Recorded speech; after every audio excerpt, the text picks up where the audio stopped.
Welcome to the Miracle Hour podcast, where you can experience the life-changing message of healing, freedom, blessing, and salvation. As God's end-time prophet and apostle shares to you the heart of the Lord, here's our host, Apostle Renato D. Carillo.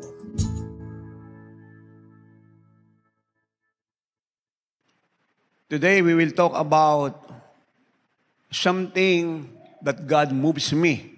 Hindi lamang po na nakalipas na taon, kundi nung pumasok po ang taong ito. At yun pong revelation na inimplant niya po sa aking heart is increasing almost every day. Kaya I understand na gusto ng Lord na ngayon pong taong ito, hanggang siya po'y bumaba, ang church po sa buong Pilipinas at buong mundo sa pangunguna natin, sa leadership po natin, ay magsimula na pong maghari, mamuno sa lahat ng bagay, kagaya po ng paghahari at pamumuno ng Panginoong Jesucristo. Kasi kung atin pong pag-aaralan ng Bible, napakarami pong situation at circumstances ang dinaanan ng Panginoong Jesus. But not once na siya po ay natalo. Not once na siya po ay in-overcome ng anuman pong sitwasyon. Bagkus, lahat po ng mga pangyayari, from the works of the devil, lying of all demon in hell, conspiracy of the Pharisees, facing the storm, the needs of the people, facing all kinds of sicknesses and diseases, moving mountain, changing the climate, changing situation and circumstances, and much more. Lahat po ng ito ay kanya pong pinagtagumpayanan. At isa lamang po ang ginawa niya rito. At ang lahat po ng sumunod niyang ginawa ay produkto po o bunga ng aking pong kapahayagang ipapaabot sa inyo. At siya po may pamagat na ruling through intercession. Ruling through intercession. Kasamahan niyo po ang tatay, ang end-time apostle in the book of Acts, chapter 12, verse 1, hanggang sa mga talata na akin pong babasahin. And I read, "Now about the time Herod the king stretched out his hand to harass some from the church. Then he killed James, the brother of John, with the sword. And because he saw that it pleased the Jews, he proceeded further to seize Peter also. Now it was during the days of unleavened bread. So when he had arrested him, he put him in prison and delivered him to 4 squads of soldiers to keep him, intending to bring him before the people after the Passover. Peter was therefore kept in prison, but constant prayer was offered to God for him by the church. And when Herod was about to bring him out that night, Peter was sleeping, bound with 2 chains between 2 soldiers, and the guards before the door were keeping the prison. Now behold, an angel of the Lord stood by him, and a light shone in the prison, and he struck Peter on the side and raised him up, saying, Arise quickly. And his chains fell off his hands. Then the angel said to him, Gird yourself and tie on your sandals. And so he did. And he said to him, Put on your garment and follow me. So he went out and followed him, and did not know that was done by the angel was so real, but thought he was seeing a vision.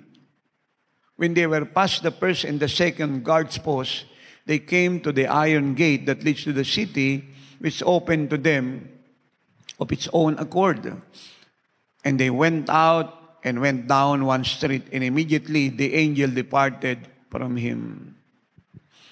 And when Peter had come to himself, he said, Now I know for certain that the Lord has sent his angel and has delivered me from the hand of Herod and from all the expectation of the Jewish people. So when he had considered this, he came to the house of Mary, the mother of John, whose surname was Mark, where many gathered together praying. Tumalon po tayo ng verse 20. Now Herod had been very angry with the people of Tyre and Sidon. But they came to him with one accord, and having made Blastus, the king's personal aide, their friend, they asked for peace, because their country was supplied with food by the king's country. So on a set day, Herod, arrayed in royal apparel, sat on his throne and gave an oration to them. And the people kept shouting, "The voice of a God, and not of a man." Then immediately an angel of the Lord struck him, because he did not give glory to God, and he was eaten by worms and died. But the word of the Lord grew and multiplied. So, ilan pong personality ang atin pong tatalakayin dito, pati yung kanila pong ministry at type sa iba pong personality na akin pong ipapaabot sa lahat. Una, si King Herod, siya po ay type po ni Satan. Ikalawa po ay si Peter. Si Peter po ay sumisimbolo sa sakit, karamdaman, kaguluhan, krisis, lindol, ulan, bagyo, tidal wave, tsunami, COVID-19, pandemic, kahirapan, habag sa sarili, takot, lungkot, pag-aalala, pangamba, insanity, oppression, obsession, suppression, demonic control. Si Peter po ay sumisimbolo sa problema. Siya po ay sumisimbolo sa worldwide crisis. Siya po ay sumisimbolo sa problema ng isang pamilya, isang barangay, isang bayan, isang bansa, at ng sangkatauhan. Ang ikatatlo po ay ang angel. Ang kanila pong works, ang kanila pong ministry. Sapagkat dito po ay makikita po natin na binanggit po ang salitang angel of the Lord. Paulit-ulit. At dito po makikita natin na sila po ay meron pong ginampanan na dakilang bagay sa affairs po ng tao mula po sa utos ng Diyos in connection to the intercession of the church. At ang pinakahuli po ay ang church. Ang kanya pong ginawa upang baguhin po ang lahat ng pangyayari. Si Herod po na tayo po ni Satan ay nagpasya na si Peter po ay ilagay po sa crisis na binanggit ko po kanina. At siya po ilagay po sa kulungan. That is the works of the devil. At ang goal po ni Herod ay ipapatay po si Peter. Pagsikat ng araw, siya po ay pupugutan ng ulo sapagkat nauna na po si Apostle James. At ang makita po ni Herod, dahil siya po ay politician, siya po ay man pleaser, natawa po ang mga Jew na si Apostle James po ay napugutan ng ulo at pinapatay niya. So, siya po ay nagpasya na isunod po si Peter. At yun pong mga nagbantay kay Peter ay mga trained Roman soldiers. At hindi lamang po yan, ang kanya pong pinagkulungan ay mahigpit na pagkakakulong at kulungan na imposibleng makalabas ang sino man. Hindi lamang siya po ay gawa po sa bakal, bago siya po ay nakakadena sa dalawang paa niya at may mga guard po siya sa kanya pong kaliwa at sa kanyang kanan. Siya po ay binabantayan hanggang sa siya po ay iharap sa taong bayan at pagkatapos po ay patayin. Ito po ay makikita po natin na imposible po ang kalagayan ni Peter.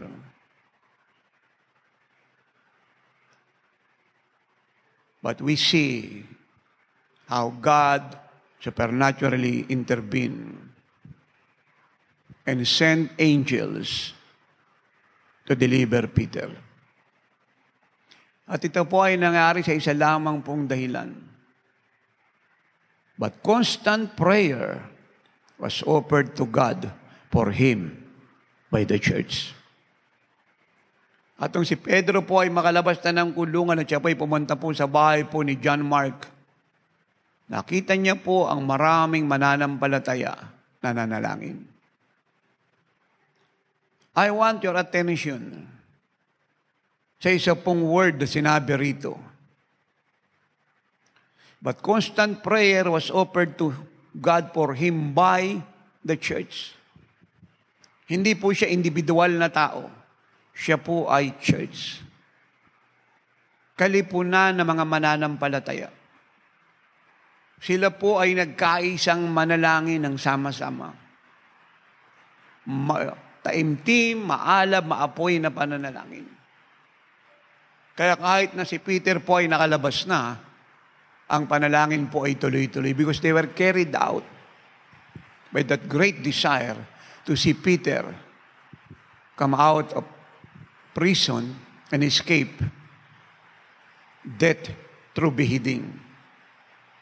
So here we see that the church reigned over all Herod, Satan,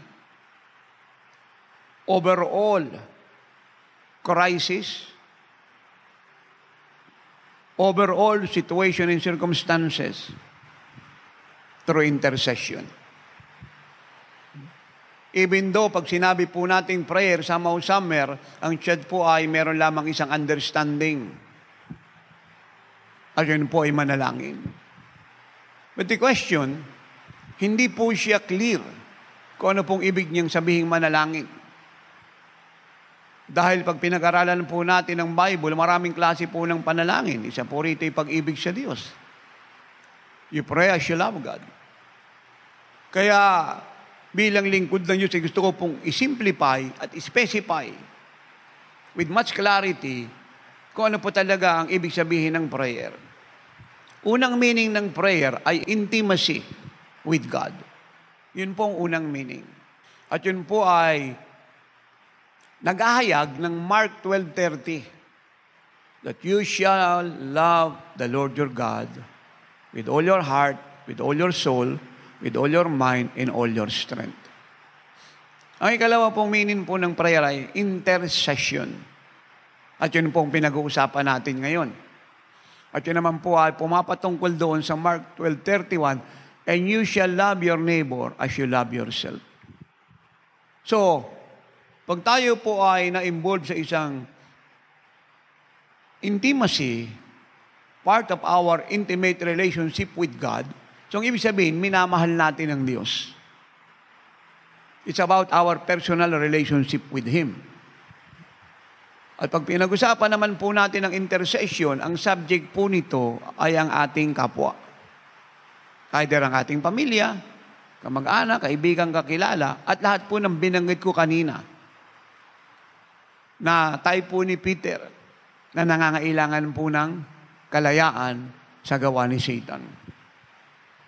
Ang atin pong titingnan, ang katotohanan ng atin pong binasa, umikot po ang lahat po ng ginawa ng Diyos sa isang kadahilanan. Nakagalaw po ang Diyos na husto. Nabago niya po ang pangyayari. At yun pong ginawa niya ay sobra pa sa gustong makita ng church. At ito po ay dahil sa katotohanan naintindihan nila, naunawaan nila, na dapat din nating maunawaan at ng church sa buong mundo kung gaano kahalaga ang intercession. Pag pinag-aralan po natin ang Bible, madidiscover po natin na walang ginawa ang Diyos kahit ano, malibang siya po ay sagot sa panalangin. Uulitin ko po, walang ginawa ang Diyos kahit ano, malibang siya po ay sagot sa panalangin. Kaya nga lagi ko pong sinasabi na malaking kamalian at kalungkutan sa puso po natin na inaantay ng church ang Diyos na gumawa ng pagtulong sa Kanya, pero ang katotohanan, inaantay ng Diyos ang church na manalangin. gumamit ng kanyang authority, tumawag sa Diyos upang makagalaw ang Diyos. Dahil nag-aantay ang Diyos ng atin pong intercession upang siya po'y gumalaw. Dahil gustong-gusto niya pong gumalaw, kumilos, umaga, tanghali, hapon, gabi, 24/7 dahil hindi po siya inaantok, hindi siya napapagod at hindi siya natutulog. Ang inaantay niya lang ay ang intercession nating lahat ng bawat isa ng church. At ito po ang isang dahilan kung bakit ang krisis po ay lumalaganap. Hindi lamang sa panahon natin ngayon, kundi mga nakalipas pang panahon. Lalo na po yung tinatawag na Dark Age. At isa lamang po ang pwede po nating gawing kasagutan sa isyong ito't katanungang matagal lang hinahanapan ng sagot ng church at ng sangkatauhan. At ito po ay pumapatungkol sa katotohanang the church fail to intercede, to pray intensely, earnestly, faithfully, continually. Kaya imbis na maghari po ang Diyos, dahil talaga naman siya po ay dapat maghari dahil kontrolado niya ang lahat ng bagay at ang church, ang nangyari, ay naghahari po yung gawa po ni Satanas at mga demonyo. But it's high time na ang lahat po ng bagay ay magbago. Ako po ay clear sa akin pong naintindihan, narinig mula sa Diyos, na hindi niya po tayo niligtas upang pumasok lang sa langit. Gumaling sa ating sakit at karamdaman, managana, umunlad, magkaroon po ng tahanan, sasakyan, magandang pamilya, matagumpay na negosyo. Mabuhay sa kapayapaan, mabuhay sa kaligayahan. Kundi tayo po ay ginawa niya, bahagi po ng blessing at grace na ito ng Diyos upang maghari habang panahon. Ina-expect ng Diyos na once na tayo po'y nakakilala sa Kanya, kung kailan po yun, hanggang siya po'y bumaba at makasama natin siya habang panahon, tayo po ay naghahari. Wala po sa mind ng Diyos na si Satan po'y magkakaroon po ng kahit 1% ng oportunidad para maghari o makalusot para maghari. Wala po yun sa thought ng Diyos. Idagdag pa nung sinabi po ng Bible in John 3:8 that Jesus Christ, the Son of God, was manifested that He might destroy the works of the devil. Yung salita pong destroy in the Greek, ang ibig pong sabihin ay katargeyo. At ang ibig pong sabihin ng salitang katargeyo is to totally destroyed, to bring to zero, to make useless, dysfunctional, void of power, void of anything, empty of everything. So ang ibig pong sabihin, totally, hindi lamang po ni-lockdown ng Panginoong Hesus si Satan. Hindi lang po siya ni-knock out, kundi siya po ay totally destroyed. Now, kung tayo po ay magtataas po ng paa, ay hindi po natin makikita si Satan na yung ulo po ay nakalabas. At yung ibang katawan po niya ay nakatago sa atin pong sapatos o sinelas. Sapagkat nung siya po'y dinestroy ng Diyos, hindi na po siya makita. Siya po'y tapak-tapak ng Panginoon. Totally siya po ay under the feet of the Lord. In total control. At yun po ang gusto niyang mangyari sa atin, maintindihan natin.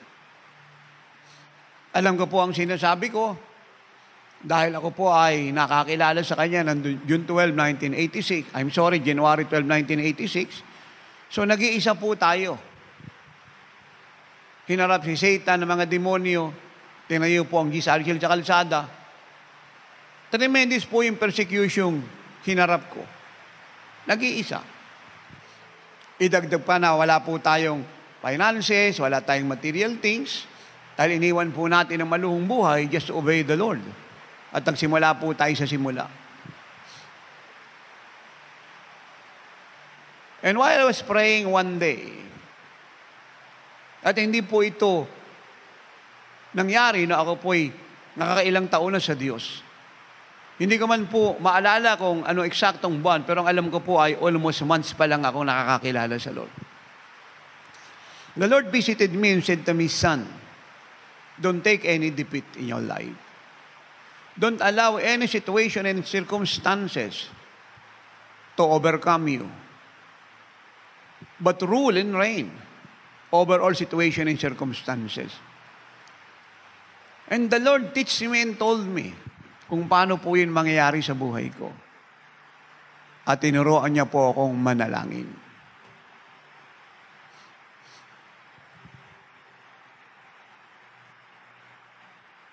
At nung ito po ay matanggap natin ang kapahayagan, nagsimula na po tayong mabuhay sa panalangin. Pagkatapos po ng intimacy ko sa Lord, deep intimacy ay deep intercession. Doon na lang po umikot ang buhay ko. Pagkatapos ko pong manalangin sa bahay, lalabas po ako, magtatangs pa po ako sa kalsada kasi usually naglalakad lang po ako noon. At pagkatapos mag-overnight pa po ako. Bibit-biting ko pa po yung ilang kongregasyon sa West Point sa bundok. At kami po yung mag-overnight prayer. Walang tigil po yun. At nakita ko po na totoong sinabi ni Jesus, lahat po ng onslaught at attack ni Satan ay nakita ko po na defeated lahat. In fact, ang totoo nga po ay nagpaplano pa lang po siya, inisimas na po siya ng Diyos. And I have also discovered na yung lakas ko po ay ibang-iba. And yet, bagong-bago sa Lord. At nakita ko rin po in comparison, yung mga pastor na nakuno sa akin, marami sa kanila hindi po natagalan ang atake ni Satan. Iba po ay bumigay, iba po ay nag-resign, iba po ay nagtrabaho, iba po ay nagnegosyo, at iba po ay nabuhay sa sin o nag-backslide. At nakita ko po ang reason, they were overcome by the attack of the devil and every situation and circumstances they are facing because they fail to pray and intercede like Jesus. They fail to pray like Jesus. At doon po dumating sa akin yung panibagong revelation that when we fail to pray, all things in our life fail. All things fail. Not some, not many, but all things fail. But when we succeed in prayer, ano man ang gawin ni Satan, everything in our life, pati po ang pamilya natin at ang future nila, everything will succeed. Because prayer is the key. At hindi lang po yan, I want you to listen carefully. Malungkot po ang mga anghel sa langit. Ako ay magtatanong, bakit malungkot po ang mga anghel sa langit? Look to tatay and listen please.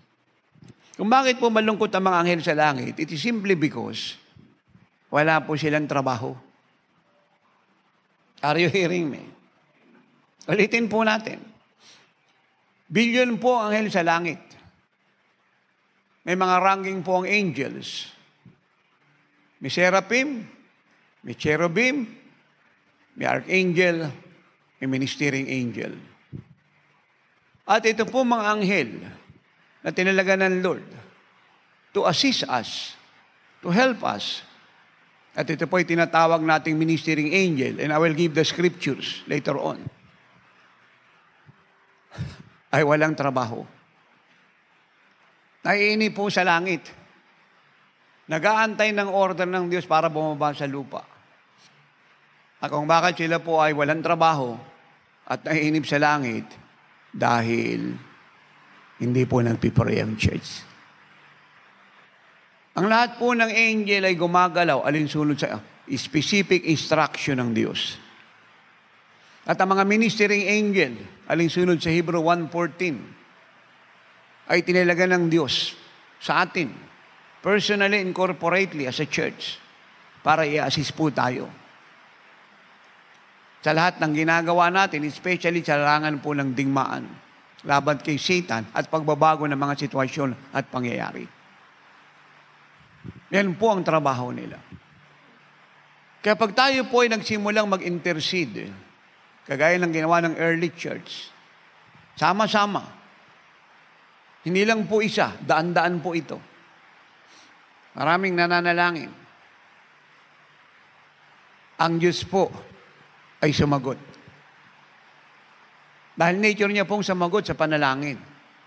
He is the answering God. Hindi po siya rebulto na walang naririnig.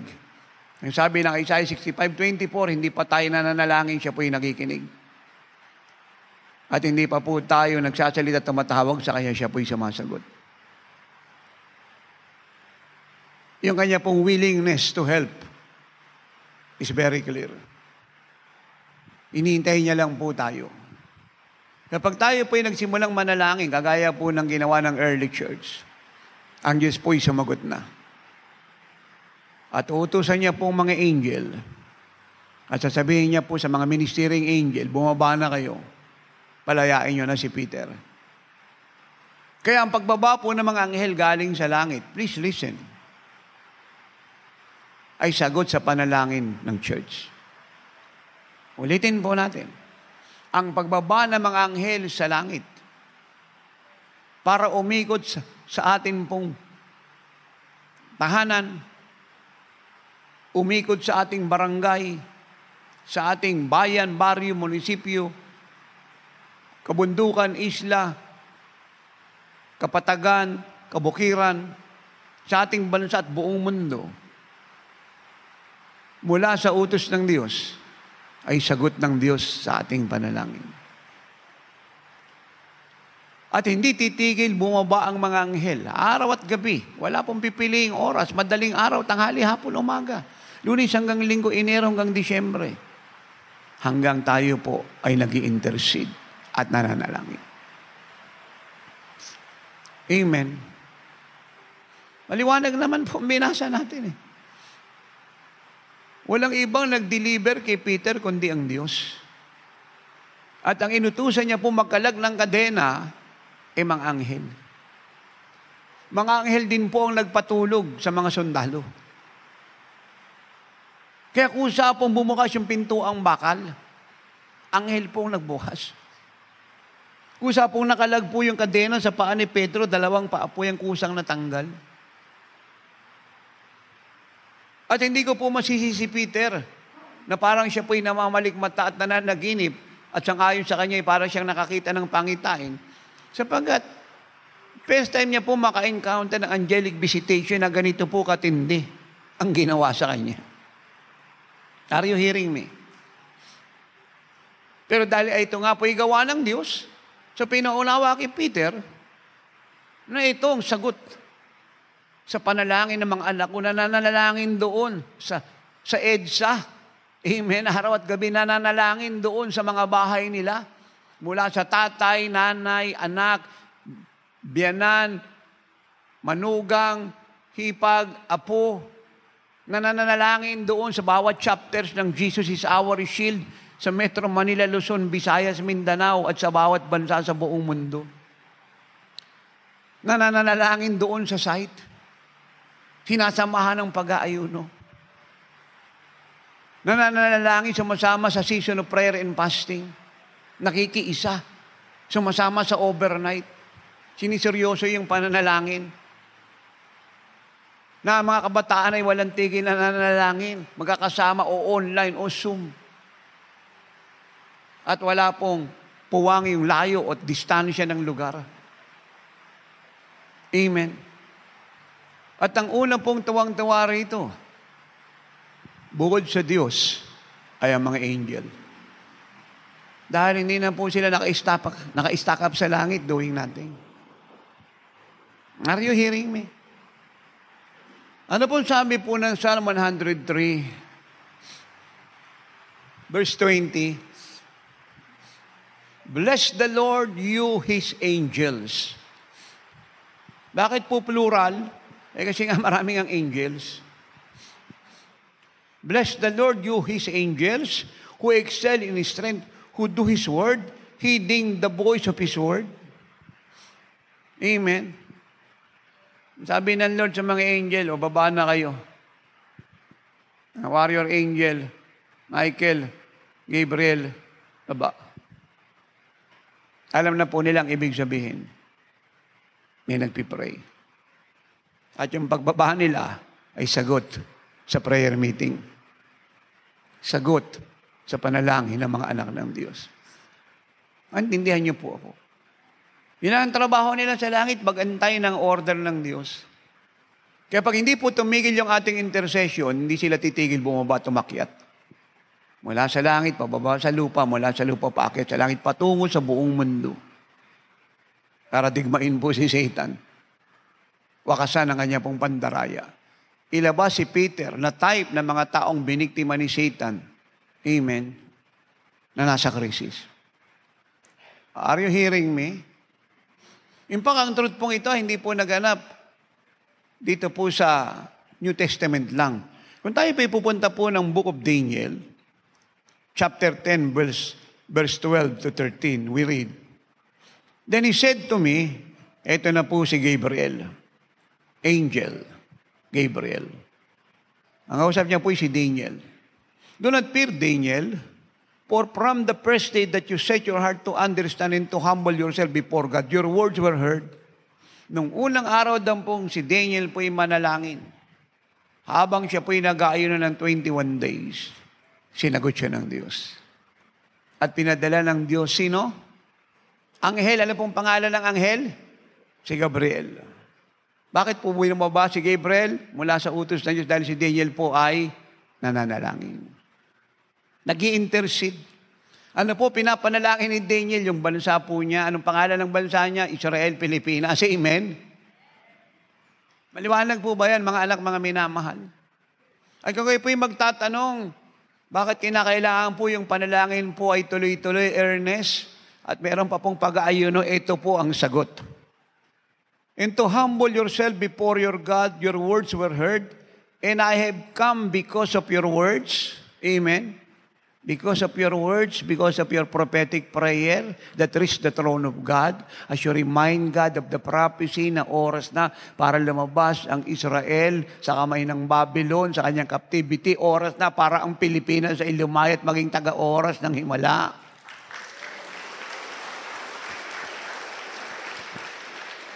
Napakalinaw po nito.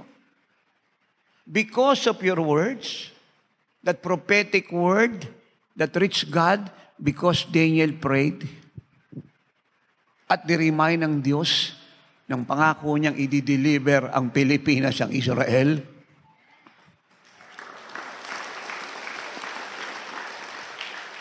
Sino po ang nagdala po ng deliverance po ng Israel? Politician po ba? O mga anak ng Diyos? Wala pong ibang magdadala ng kalayaan sa bansang ito at bawat bansa sa buong mundo. At pakinggan po ako ng bishop, mga pastor, nasa Pipol at chairman ng movement at coalition at sino pat marami pa at saan pa sila nandoon. Ang tangi may kakayang palayain po ang Pilipinas at ang bansa sa buong mundo ay ang church, ang living like Jesus, interceding, ruling, reigning church. Amen. Now let us move on. And I have come because of your words. But the prince of the kingdom of Persia withstood me 21 days. And behold, Michael, one of the chief princes, came to help me, for I have been left alone there with the kings of Persia. Ang tinutukoy po ritong kings of Persia ay mga territorial demon, mga ranking demon na naka-station sa second heaven. Alam niyo po kasi, pag binasa niyo po ang Bible at nabasa niyo po rin salitang heavens, plural, maaaring nag-iisip kayo, ilan ba yung langit? Bakit heavens? Kasi ang thought po natin, kagaya ko nung bata ako, ang thought ko po, ang heaven, yung langit lang. Pero ito po, malinaw sa scripture, siya po ay hindi po isa. Dahil ang word na ginamit ay heavens. Totoo po yun. Yung una po, ay yung nakikita nating atmosphere. Amen. Ang tawag po dyan ay terrestrial. Yung atmosphere, yung almost dinadaanan ng eroplano. Ano naman niyo po ako? Pagka kayo po'y bumiyahe sa ibang bansa, mataas po yung lipad niyan, ayan, atmosphere. Yan po yung unang langit. Ang tawag po dyan ay terrestrial. Yung ikalawa pong heavens, ang tawag po dyan ay celestial. Ayun po yung station nila Satan. Ayun po ang station ng mga ranking demon, ng mga territorial demon. Alam po nyo kasi, mga minamahal, Church of God, bawat bansa ay may nagbabantay ng mga demonyo. Kapag nakakita po kayo ng isang bansa na walang gospel, puno po ng immorality, idolatry, witchcraft, sorcery, puno siya ng abortion, sexual perversion, crime, drugs, killing, murder, rape, incest, at lahat na po ng repugnant, malignant, abominable acts and actions and works ay nandoon. Ang ibig pong sabihin, ang nagra-reign po doon, mga ruling demon. Sila po may control ng isang pamilya, isang barangay, isang syudad, isang pamunuan, isang pamahalaan. Wag po natin kakalimutan yun. Hindi po mga drug lord ang may control, hindi po mga human trafficking syndicate, hindi po yung mga magnanakaw, mga demonyo na pinusis po ang mga ito ginamit. Naunawaan niyo po ako. At ito po ang reason kung bakit kahit pinatay na po ang mga ito, at sa marami pong bansa ay ginamit po yung death penalty, tuloy pa rin ang krimen. Kasi yung taong ginamit ng diablo, binitay na, at ang parusa ay death penalty, patay na, pero yung demonyo sa katawan nila buhay pa. Lumipat lang ng iba. Kaya ang death penalty, kung naintindihan po ng church at ng mga senador at congressman at ng ating mahal na Pangulo, ay hindi nakakatulong para ang krimen na mawala. Ang dapat mamatay ay ang gawa ng diablo, hindi tao.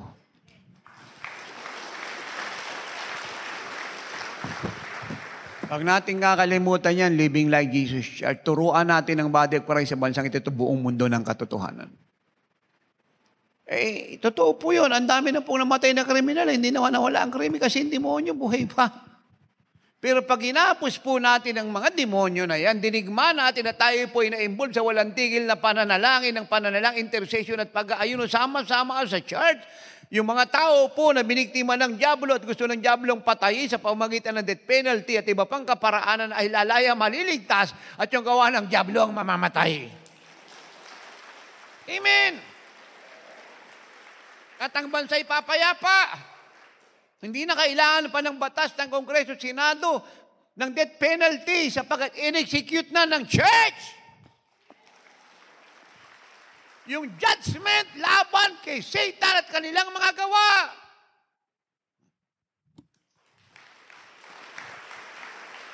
Natito po yung lagi kong sinasabi, nagkamali ang church ng inaway. Nagkamali ang church ng ginantihan. Nagkamali ang marami ng kinulong. Ang dapat ikulong ay si Satan at ang mga demonyo sa impyerno. Paano natin ikukulong espiritu sila, tatay? Gapusin! At yun pong sabi ng Matthew 16:18-19, Jesus said, binigyan ko kayo ng kapangyarihan bilang iglesia, hindi po isang tao lang, hindi chairman ng moving college, disciple ng isang moving college, isang organization. Sabi niya, upon this rock, I will build my church. Do you hear that? Church, church, church.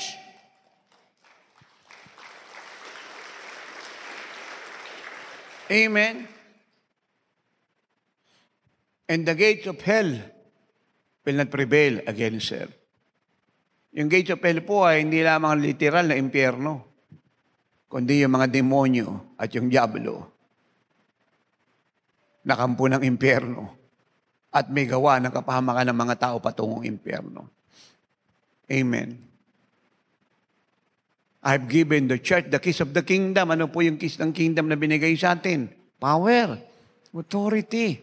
Para ano? Para gapusin po si Satan ng mga demonyo. Para po kasi itong aso, pag nagapos na yung aso, hindi na pwedeng kumagat yan kasi nakatali. Pag nailagay na po yung leon sa cage, kaya ano pang ungal at atungal niya, wala na pong mapipinsala yan kasi nasa cage. Pag nailagay mo yung buwaya sa cage, kaya anong gawin ng buwaya, wala na po siyang masasakmal dahil siya po ay nakakulong. Kaya pag si Satanas po ay ginapos natin at ang mga demonyo, walang gulo.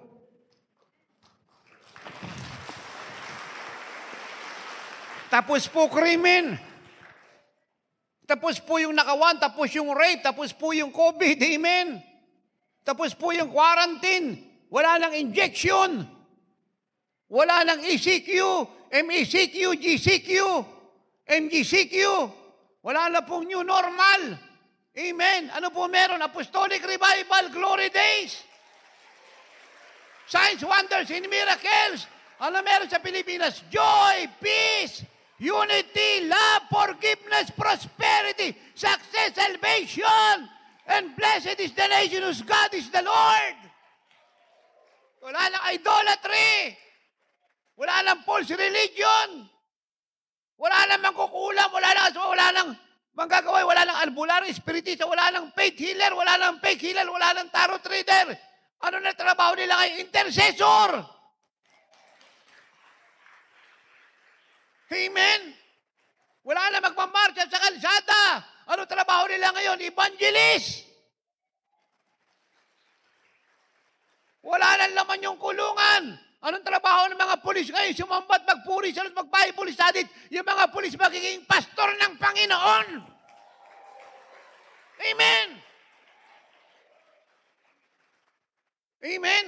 Wala lang tao sa bundok, puro puno na, puro hayop, puro prutas, puro gulay. Yung mga NP, hindi na komunista, Kristiyano na, hallelujah! Wala lang Abu Sayyaf, wala nang BIFF, wala na. Ano na sila ngayon? Purihin ng Panginoon, mga prophetic people.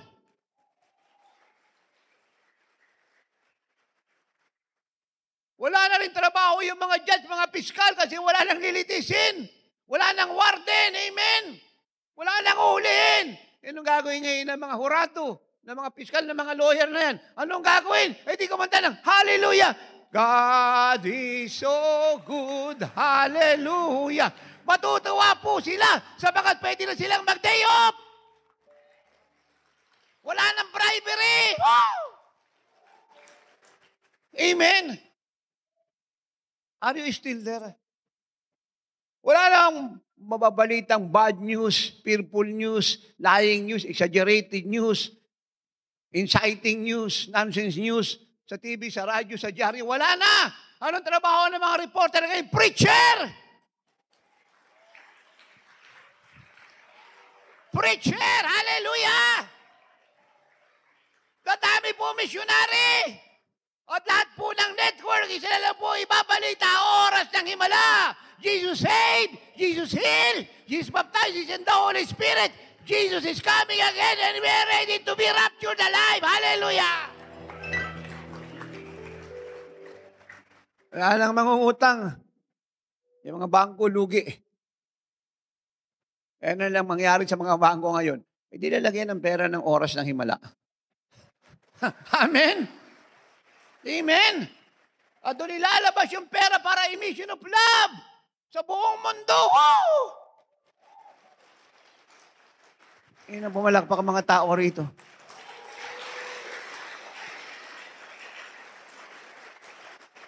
Maunawaan niyo po yan mga anak, mga minamahal, Church of God. Nung si Satan ay nasa bottomless pit sa loob ng 1,000 taon payapa mundo, walang krimen kahit isa. Siya lang ugat eh. Dapat maintindihan po yan ng mga bishop, lalo na po yung mahilig magmarcha, mahilig magwelga, mahilig mamuna, mahilig manirang puri. Amen. Dapat marinig ito na lahat ng buksingero. Pilipino-Amerikano, o ano pang division yung napanalunan ito. Dapat marinig bakit Tatay Apostol, para yung diablong bugbugin nila at mga demonyo, hindi tao. Amen? Kaya pa po, ang buong mundo, si Satan, nakakulong. Kaya pag ang church po ay nag-intercede na sa leadership po ng Jesus Sarsil Worldwide Ministries, nagsisimula na po siyang maghari at si Satanas nagsisimula na pong ma-high blood.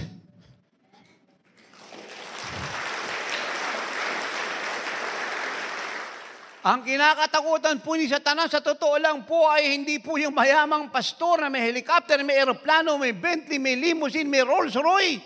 Hindi po yung magaling mag-iglesia sa Amerika, sa Europe at grace teacher at so-called discipler ng grupong ito, ng 12, 70, 500, iba pa't marami pa, walang 13, 14 o 15. Hindi po yung author ng libro.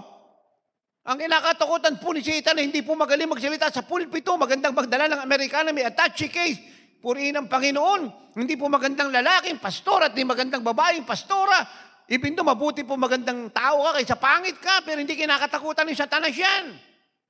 Ang tanging kinakatakutan ni Satanas ay bata, matanda, lalaki, babae, laging nakalod, umiiyak, nananagoy, nananalangin, nananangis. Gumagamit ng authority, ginagapo si Satan araw at gabi. Yan ang kinakatakutan ni Satanas. Amen. Yan ang ayaw ni Satanas na makita.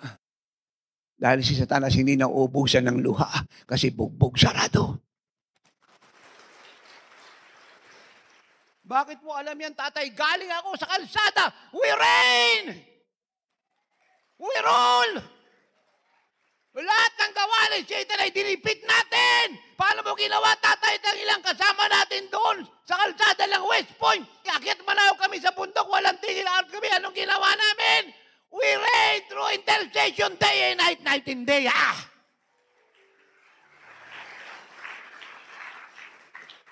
Amen.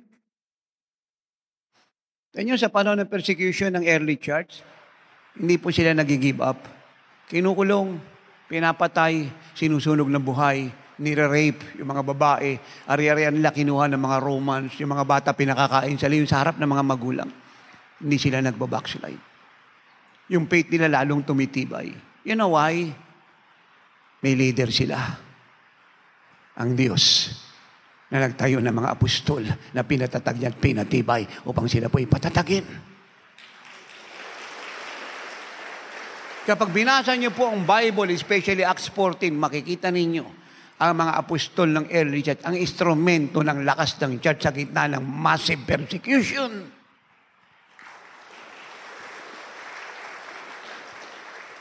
I remember one time, nakadama po ako ng bigat sa puso. Hindi ko po maalala eksaktong taon.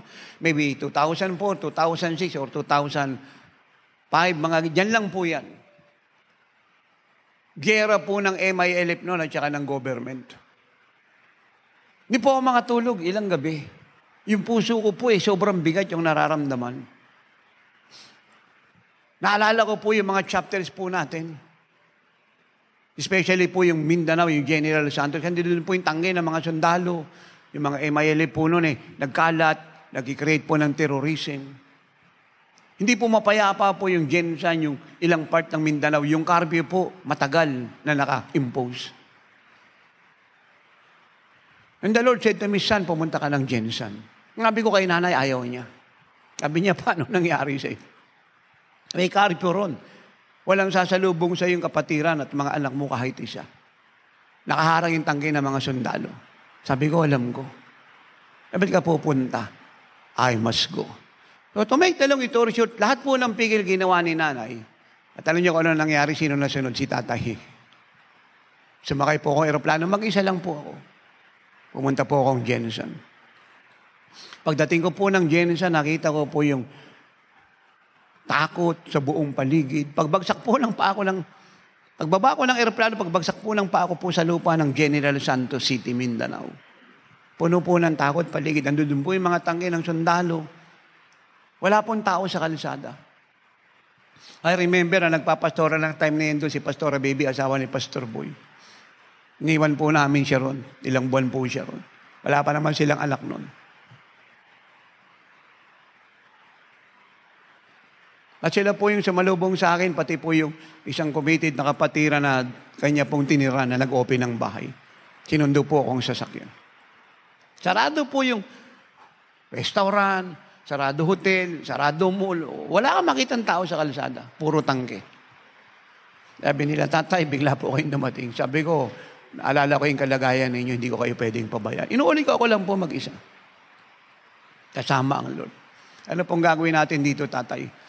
Humanap tayo ng restaurant. Hindi tayo kakain. palabasin lahat ng mga anak ko rito sa Jensen. Yung mga taga-GSI Shield. Pati yung karatig po nito, Sarangani, Marbel, Matinaw, Pulumulok, Isulan, palabasin. Yan ang gagawin natin, tatay. Ililid ko ang lahat sa warfare, mananalangin tayo. Nakita kami restaurant, tinuruan ko po sila. At pagkatapos kami po yung nagsimulang manalangin. Natapos po ang gyera.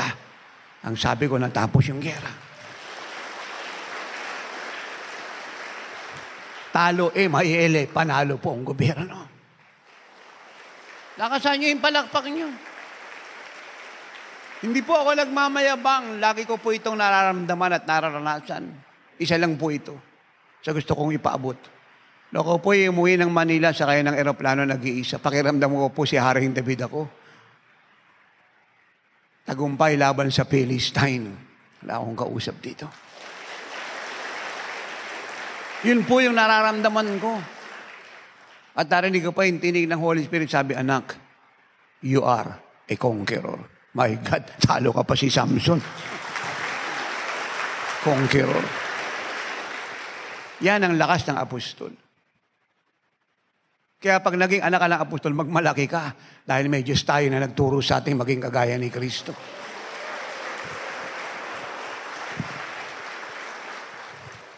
Amen. Ayan po ang confession ng mga demonyo. Grabing manalangin ang taga-Jesus is outlet at mag-ayuno. Hindi po nila kaya yun. At ito po ang sabi nila, pag nananalangin ng Jesus is outlet nag-aayuno, hindi lang kami nanghihina, nauubos kami.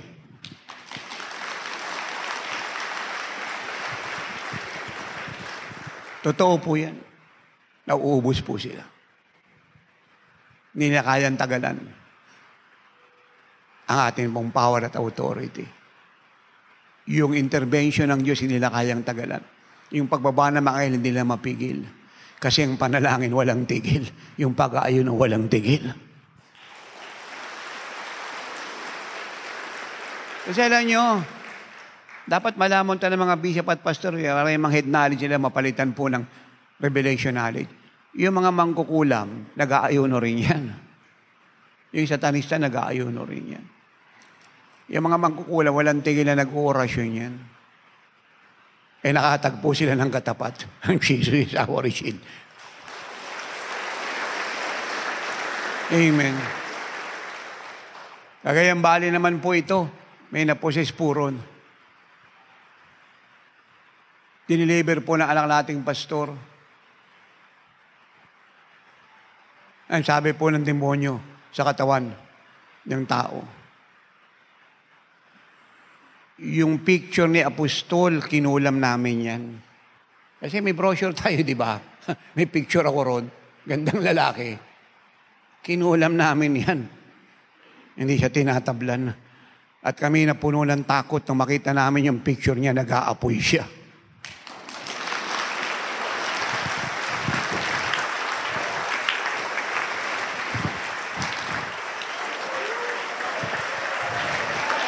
Amen! Hindi lang si tatay ang kinakatakutan ni Satanas. Hindi lang si nanay, hindi lang yung aming mga anak, mga manugang, mga apo. Kayong lahat, pati yung ating mga anak at mga apo, ang buong Jesus is our shield. Nakakataas ng faith, ano po? Kaya yun ang sinasabi ko, pag yung mga pastor nakinig po sa akin at tumupo sa akin, yung faith po nilang aandap-andap, bigla pong boom! Aangat. Yung ilaw na kukuti-kutita po sa espiritu nila at mapupundi na, bigla po siyang maglalagablag. Yung konti pong hininga ng Diyos sa kanila na paalis na po at pa-expire na, bigla po siya ngayong, boom, mabubuhay. Yan ang trabaho ng apostol. Patibayin, patatagin ng church sa bansang ito at buong mundo at gawing kagaya ng Panginoon. Kaya kung sino ang may mandate ng living like Jesus, dapat doon pumunta ang mga bishop at mga pastor at mga independent churches, hindi kung kani-kanino. Sapagkat ito po ang simpleng katotohanan. Kung ang Panginoon ang sinusundan mo, ang tanong si Jesus po ba ay takbuhin? Siya po ba ay mahina? Siya po ba ay malata? Siya po ba ay duwag? Siya po ba ay matatakutin? Pagdating po ba sa labanan, siya po ay nagtatago? Alam nating hindi. Kaya kung siya ang tutularan mo, anong mangyari sa'yo?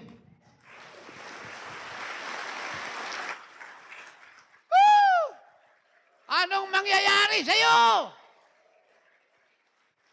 Di ko ano siya yung ka? Siya ba'y makapangyarihan? Siya ba'y malakas? Siya ba'y overcomer? Siya ba'y leader, miracle working God? Siya po ba ay triumphant, victorious, more than conqueror? Yes, di ganon ka din. Kaya ang kailangang aral ng church sa buong mundo ngayon, especially bababa ang Panginoon, anumang araw, anumang oras, ay aral ni Tatay Apostolo Renato Carrillo. Tapos na po yung mga Bible study na yan, mga divided Bible seminar na yan, mga basic teaching na yan, tapos na yan. Ito na ang panahon ng perfection ng Diyos, ng maturity ng Diyos. Ito ang panahon ng apostolic era, apostolic season. Ito na po panahon ng pagbaba ng Lord. Ito na ang panahon ng living like Jesus Church generation. At ang po tayong malinlang na ang dami nilang attendee, 20,000, 30,000 o 40,000 sa Amerika at punta ka ng Africa, ang pinakamababa pong attendee puro ng isang church na malaki, 50,000, pinakamababa po yun. Yung isang church doon ang attendee po 800,000. Huwag po tayong ma-attract at magsabing sila po ang the best na church sa ibabaw ng lupa. I thank God sa dami po ng kalalawang umaattend, pero hindi po yun ang sign na sila po yung the best na church. Papuntahin mo apostol, malalaman natin. Ayun na pumalakpak mga tao rito. Papuntahin mo ang apostol, malalaman natin. Kung anong kinain ng mga yan. Amen. At totoo lang sinasabi ko sa inyo mga anak, hindi lang kayo nandito, kundi lahat ang nakakakita at nakakarinig kay Tatay. Grabing apoy ng Holy Spirit ang nandito. Hindi na ito mawawala. Yung espiritu ng panalangin mula sa Diyos ay bababa sa inyong lahat. At ito na po ang wakas ng gawa ni Satanas, lahat ng gawa niya masusunog dahil sa inyong intercession. Dahil sa ating sama-samang panalangin. At pag-aayuno. Now, but the prince of the kingdom of Persia withstood me 21 days, and behold, Michael, one of the chief princes, came to help me, for I have been left alone there with the kings of Persia. Meron pong 3 langit. Alam po yung per 7, yung atmosphere. Anong tawag doon? Terrestrial. Yung second po, yung above doon sa atmosphere, yung abode po ni Satan. At mga generals niya. Ano pong tawag doon? Celestial. Celestial. Yung una po, terrestrial. Yung ikalawa, celestial. Punta po tayong Book of Ephesians.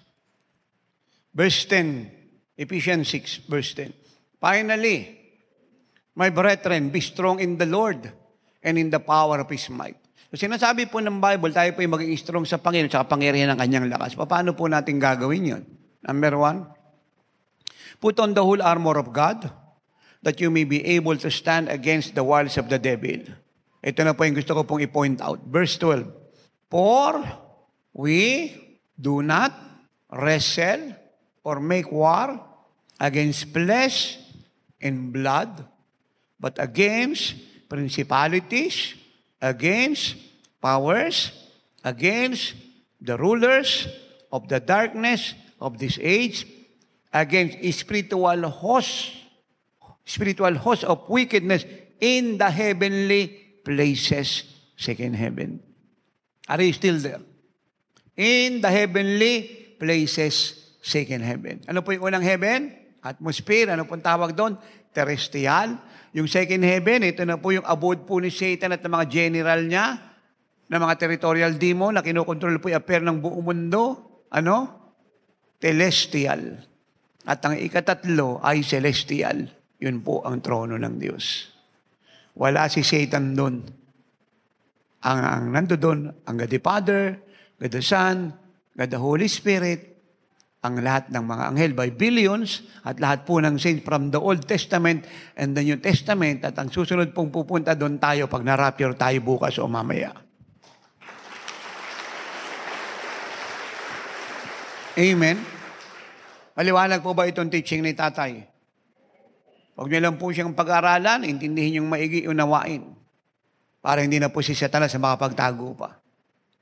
For we do not wrestle against flesh and blood. Sabi po rito, hindi tayo nakikitigma laban sa dugo at laman. Sabihin, tao. But against, kundi ang ating pakikitigma ay against, number one, principalities. Mga namumuno, may posisyon, may pwesto. Against powers, may kapangyarihan, manloko, mandaya. Si Satan lang naman yan, mga demonyo at mga general niya.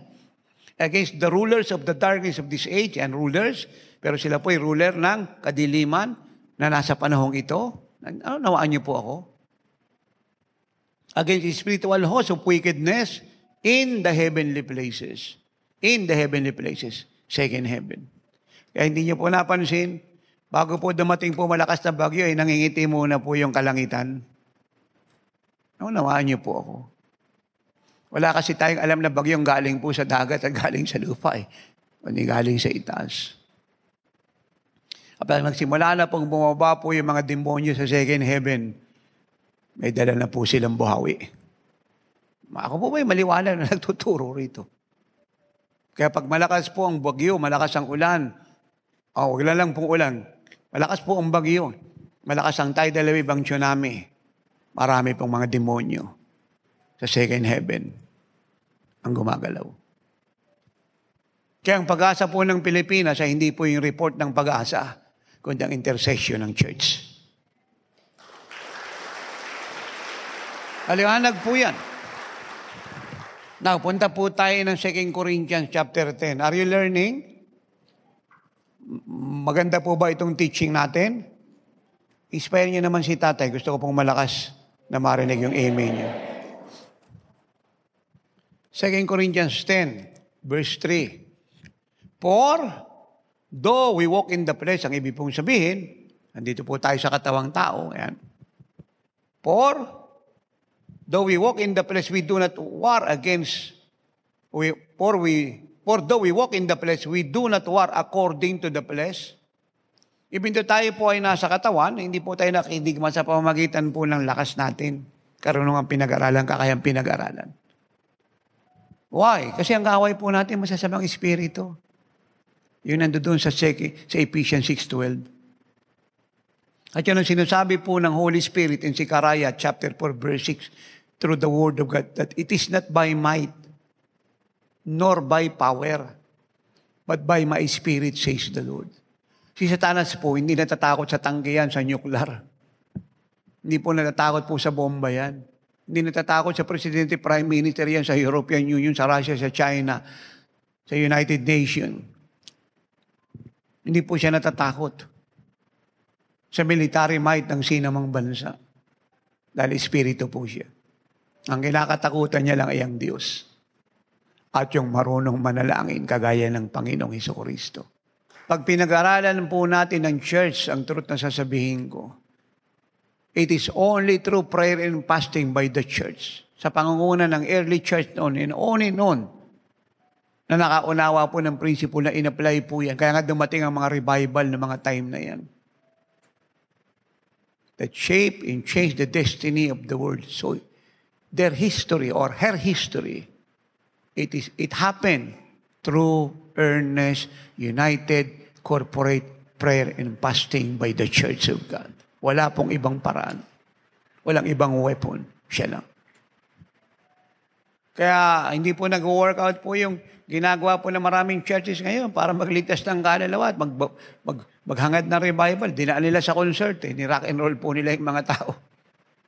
Dinaan po nila sa promo. Yung kaligtasan ng mga kaluluwa.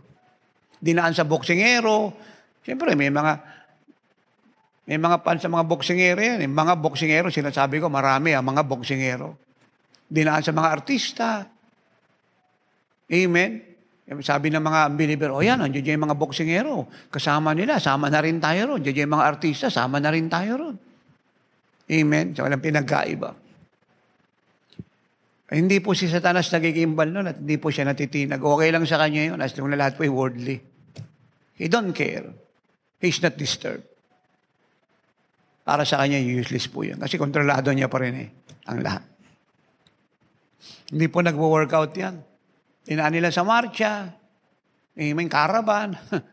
Ako wala ako sa caravan kahit bon-bon mag-caravan ka Pero walang epek kay Satan yung caravan na yun. Hindi niya kinakatakutan yan. Huwag niyo po akong ma-misinterpret. Kaya itaas pa nila ng itaas yung pangalan ng Lord na sinulat sa papel o sa banner. Hindi nag-workout yan. Ang pangalan ng Lord po ay powerful. Wala pong masama yan. Kinakatakutan ni Satan yung pangalan na yan. Philippians 2 verse 5 to 11. John 14:13 and 14. Acts 4:12. 1 Timothy 2:5. Kinakatakutan ni Satan yan. Pero kung bakit ka po sinasabing kahit itaas po nila habang sila ay nagkakaraban at nagmamarcha, hindi natitinag si Satan at yung mga territorial demon nandiyan dyan pa rin. It is simply because depende po yan sa buhay na nagtataas ng banner at pangalan ng Lord. Depende yan sa buhay na nagkakaraban at nagmamarcha. Pero pag nakakita si Satanas dyan ng mga nananalangin, mga taga-oras ng himala nakalod araw at gabi, umiiyak, na hindi po kilala nakatago sa kwarto na sa secret place ng Diyos, yan ang kinakatakutan ni Satanas. Dahil si Jesus, na nakikita ni Satan na wala doon sa banner, wala sa papel, nasa buhay nila. Do you see the difference? Na wag ako ma-misinterpret ng body of Christ kasi magkakasala lang sila. Hindi ko po dinidisrespect ang pangalan ng Lord. Hindi ko sinasabing walang power yung pangalan niya. Sinasabi ko na ang sobrang power. Binigay ko na ngayong chapter at verses. Ang sinasabi ko kung bakit hindi nakaka-epekisita niya, depende sa buhay nila at ginagawa nilang kaparaanan. Pero pag ang nagtaas ng pangalan niya at nagbigkas, nagsalita, nanalangin, nag-ayuno, kahit wala roon sa plaza, hindi nagkakaraban, hindi nagmamarcha, purihin ng Panginoon, hindi walang dalang plaka, pero naging kagaya ng Panginoon. Pag nakita ng diablo sila ay living light at nananalangin malinis ang buhay, yan ang kinakatakutan ni Satanas araw at gabi. Kamaliwanag po yan. For though we walk in the flesh, we do not war according to the flesh. For the weapons of our warfare are not carnal, but mighty in God for pulling down strongholds. Yan. But mighty in God for pulling down strongholds. Ito po ang weapon natin. Yung might ng Diyos. Yung presence niya. Yung power niya. Yung anointing niya. It is not by might nor by power, but by my spirit, says the Lord. At yung might ng Diyos, yung glory niya, yung anointing niya, yung power niya, yung dominion niya, authority niya, ay mahayag pag tayo po ay nag-intercede na nalangin ng nanalangin at nag-ayuno na nag-ayuno. Kaya, yung atin pong pagkaunawa na ang labanan is between God and Satan at ang vessel ay tayo. Ako si Satan po ay gagamit ng tao, yun ang vessel niya. Pero wag nating kalimutan, ang nasa likod ng lahat ng gulo ay hindi yung taong ginamit niya, kundi yung diablong gumamit sa tao. Taas po yung dalawang kamay na nakakaunawa nun. Na ang battleground ay mind. At si Satan ay uma-attack direct sa ating mind at ikalawa, channeling. Gumagamit ng tao at kung sino gusto niyang gamitin na gusto magpagamit, gagamitin niya yun. Wala siyang pipiliin, politiko, mahirap, mayaman, kilala o hindi ka mag-anak, kaibigan, kakilala, asawa o kaklase, basta magpapagamit, gagamitin niya yun. Sinasadya o hindi. Kagaya ni Peter, ginamit siya ni Satan para pigilin si Jesus pumunta ng cross. Matthew 16, 19 hanggang, 21 hanggang 25. Ni-rebuke ni Jesus si Satan sa likod ni Peter kasi na-discern ng Lord kay Satan galing yung suggestion, dinaan kay Peter patungo sa kanya. Naunawaan niyo po ako. Hindi niya pinatulan si Peter. Si Satan ang pinatulan niya. Amen. Ginimitan niya na authority. At si Satan nagtatago sa pangyayari. Ano yung mga pangyayari yan? Lindol, bagyo, COVID-19. Unawaan niyo po ako. Quarantine. Lockdown. Ayan. Para ilimit yung movement ng tao. Nakita niyo yung movement ng buong mundo ngayon, limitado. Marami na naman mga bansa ang nakaban papasok ng Pilipinas. At marami na namang restriction. Maraming paghihigpit. So nagtatago si Satan sa likod ng mga pangyayari. At para lumuwag po yung ating bayan, ng mga kababayan natin ay lumayat lumabas, at yung gawa ni Satan kay Peter nga, na type nga ng crisis, mawasak. Anong gagawin natin? Mananalangin ng mananalangin. Mag-i-intercede. Gagamitin yung ating power at authority. At pag tayo po nananalangin, yung mga angel po sa langit, walang tigil na akyat, manaog, baba, akyat, para dalhin yung sagot sa ating panalangin. Kaya pag tayo po nananalangin, nag-i-intercede, pag sinabi ko po nagpipray, tinutukoy ko po intercession, dahil namamagitan po tayo, we stand between the gap and the head, we stand in the presence of God for men, for everyone like Peter, who is in prison, kept by Herod, the devil, in prison, captive by the devil, kumatayo tayo sa harap ng Diyos para sa kanila. Yun ang trabaho ng intercessor. Someone who stand in the presence of God for the people, for the family, for a nation, for a business, for a city, for anybody who needs the intervention of God. Yun ang trabaho ng intercessor. Tumatayo sa harap ng Diyos para sa tao. Ang prophet, ang trabaho niya, nakatayo sa harap ng tao para sa Diyos. Sinasabi niya sa mga tao ang gustong mangyari ng Diyos. Tumatayo siya sa tao para sa Diyos. Humaharap sa tao para sa Diyos. Ang trabaho ng intercessor, nakaharap sa Diyos para sa tao. Ang trabaho ng prophet, nakaharap sa tao, nagsasalita sa tao, sinasabi yung gusto ng Diyos para sa Diyos. Palakpakan natin ng Diyos.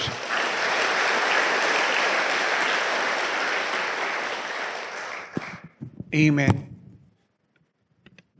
Kaya kagaya ni Daniel, nung unang araw na siya pinanalangin, sinagot na siya ng Diyos. Pero hindi nakarating si Gabriel kasi pinigil siya ng mga demonyo sa second heaven. Ano pong pangalan ng second heaven? Celestial. Ano po yung first heaven? Terrestrial. Ano po yung picture ng Diyos? Yung pinakatahanan ng Diyos, yung pinaka-abode niya, third heaven. Anong pangalan niya? Celestial. Amen. So, nung bumaba na po si Gabriel mula po sa third heaven, sa celestial, dumaan siya ng celestial, hinarang siya ng mga ranking demon na nasa second heaven. Nag-iisa lang po siya. Pinalibutan siya, hindi siya nakalabas. Pero yung sagot, dala niya. At yan na rin, kung ba tayo inutusan na mag-ayuno ng mahaba, manalangin ng tuloy-tuloy, mag-prevail sa prayer kasi may labanang nagaganap in the realm of the Spirit. At ang sabi ng Bible, dahil si Daniel po ay nagpatuloy sa pag-pray at pag-aayuno, umabot siya ng 21 days, nagpadala ang Diyos ng reinforcement. At sino pinadala? Si Michael, ang chief archangel at ang chief warrior ng Diyos. Amen. Pinadala si Michael at tinulungan si Gabriel. Tinalo nila yung mga general ni Satan na nagkulong kay Gabriel sa second heaven at nakababa si Gabriel. At yung sagot, dinala niya kay Daniel. Tingnan niyo po si tatay. Isa po itong reason kung bakit yung ating mga panalangin kaagad, o yung ating panalangin, o yung sagot sa ating panalangin, hindi dumating sa oras na gusto natin. Hindi dahil hindi tayo sinagot ng Diyos. Sa unang araw na nalangin tayo, sinagot niya tayo. Ang reason po kasi may digma ang naganap sa himpapawid, sa kalawakan. Pinigil po ng mga demonyo. Yung mga angel na bababa para ihatid yung sagot natin, pinigil. Kaya ang gusto ng Diyos, mag-prevail tayo sa panalangin, huwag tayong tumigil upang yung digmaan sa kalawakan ay matapos. At pagkatapos ng digmaan, ang talo ay yung mga demonyo at ang panalo yung angel at yung answers prayer natin. Boom!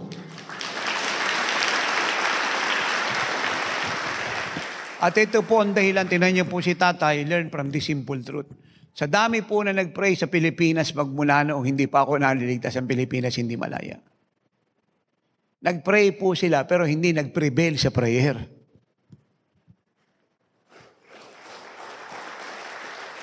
Ulitin natin ha, nag-pray ang church pero hindi nag-prevail.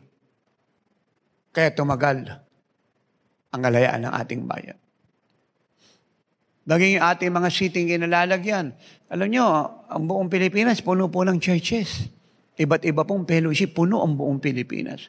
Umaapaw po siya sa dami ng fellowship.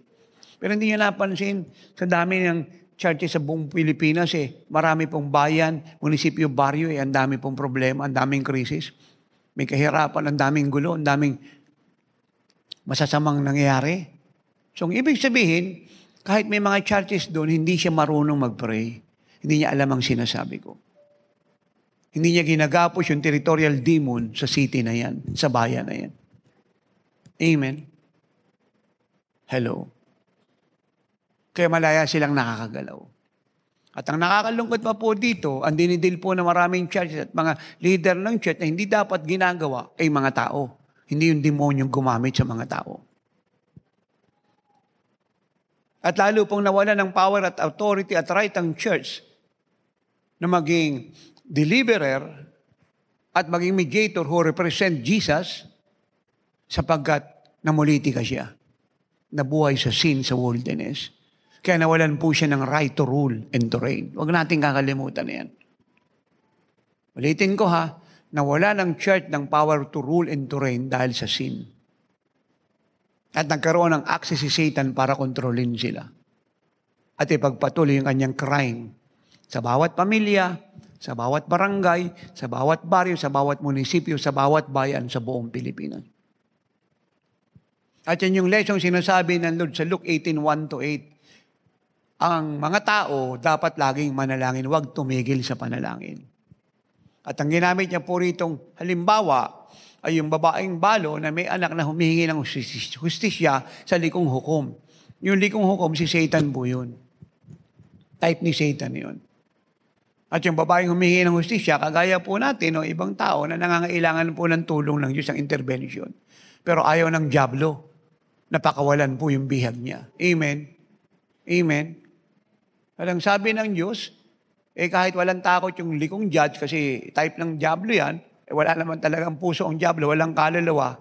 Amen? Wala po talagang kahit konting awa si Satan, yung buong nature niya po ay murderer, liar, killer, stealer. Huwag natin kakalimutan. Yung buong katauhan ni Satan, ayan. Kahit konti pong habag, wala siya. Kaya hindi tayo dapat nakikipag-negotiate kay Satan. Useless po siya. Useless. Walang mangyayari. Dahil yun po ang nature niya. Ano po nature niya? Mamamatay tao, magnanakaw, mandaraya, mangwawasak, sinungaling. Yan po ang kalikasan niya. Kaliwanag po ba yun? At dahil sa kakagulo ng babaeng balo doon sa likong judge, sabi ng likong hukom, ako kahit ala akong takot sa Diyos at ala akong konsiderasyon sa tao, kaya lang ginugulo ko nito araw at gabi, para wag ako maistorbo, may ibibigay ko yung kanyang hinihingi hustisya. Ang sabi po ng likong hukom, ginugulo niya ako. At para wag niya akong guluhin, at siya'y tumahimik na nakakapunta rito, sa teritoryo ko, sa bahay ko, bibigay ko na hinihingi hustisya. Anong sabi ng Diyos? Yan, ang gagawin kong mabilis sa mga anak kong nananalangin araw at gabi. Ibibigay ko yung hinihingi nila pero nananalangin araw at gabi. So dito makikita natin, bukod po sa Revelation pinapaabot ko malinaw, na si Satan po ay hindi natitinag kung nagpipray lang po ang church ng simpleng panalangin. Si Satan po ay natitinag lang pag yung panalangin po natin ay maapoy, maalab, araw at gabi at puno ng authority.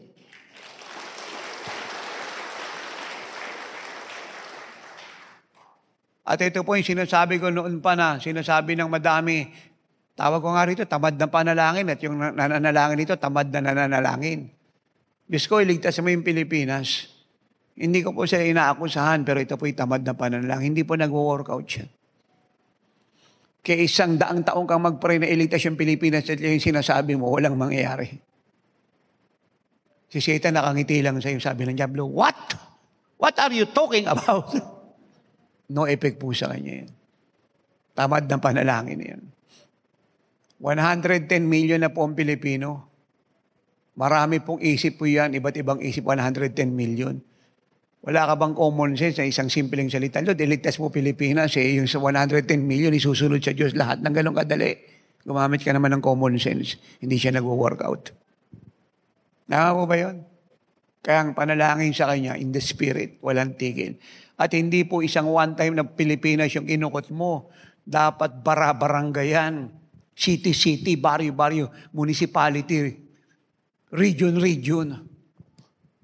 Dahil pagka bumagsak po ang bomba, halimbawa ng World War II, nang binomba po ng Amerika po ang Japan, hindi naman buong Japan po yung nalusaw ng ganong kadali. Hiroshima lang po yung binagsakan ng bomba at lumaganap lamang po yung damage sa buong Japan. Pero ang unang binagsakan, Hiroshima. Wala akong kausap dito. Kapag pinag-usapan po natin ang Apostolic Revival, hindi nawa one time ang Pilipinas ng ganyang panalangin at isang ikot lang tapos na siya.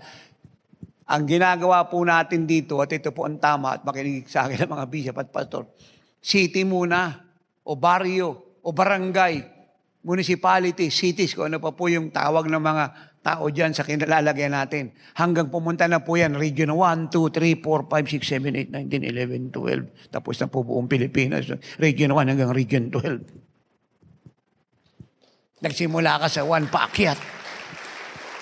At kung gusto ng chat na mapabilis ang Pilipinas, sumama sila sa ginagawa natin sa pangunguna natin. Na lahat ng fellowship sa buong Pilipinas na nasa Region 1, Region 1, 2, 3, 4, 5, 6, 7, 8, 9, 10, 11, 12. Kasi yung buubo sa Pilipinas, 12 region. Iba po yung autonomous region pa riyan. Hindi pa kasama dyan. Amen. So lahat po ng fellowship sa buong Pilipinas sumama sa ginagawa nating panalangin pagayon ng araw at gabi. Maglinis ng puso ng kasalanan, ng sarili ng buhay. Maging kagaya ng Lord. Manalangin ng totoo, seryosuhin po yung panalangin sa pangunguna natin. Na lahat po ng churches mula Region 1 hanggang 12 dyan. Pag nagkaganyan po at ang buong churches sa buong Pilipinas, then ang buong Pilipinas matatapos. Pero kung hindi po susunod ang church, matagal po siya. At yan ang reason kung bakit kahit inaako natin yung ating tungkulin, hindi ganun kadali na ang buong Pilipinas mapalaya mo. Kasi tayo lang yung umaako eh. Kung meron man, hindi ko alam kung sino. At ano yung degree ng pag-ako niya. Kung tayo nga, nakukulangan pa ako eh. Naintindihan niyo ako? Naintindihan niyo ako? Kaya yan po ang dapat maintindihan ng lahat. At dinidiin ko po ito kasi ang sabi po rito, nung nakakulong po si Pedro, ang sabi po ron, in Acts 12:5, Peter was therefore kept in prison, but constant prayer was offered to God for him by the church. Church.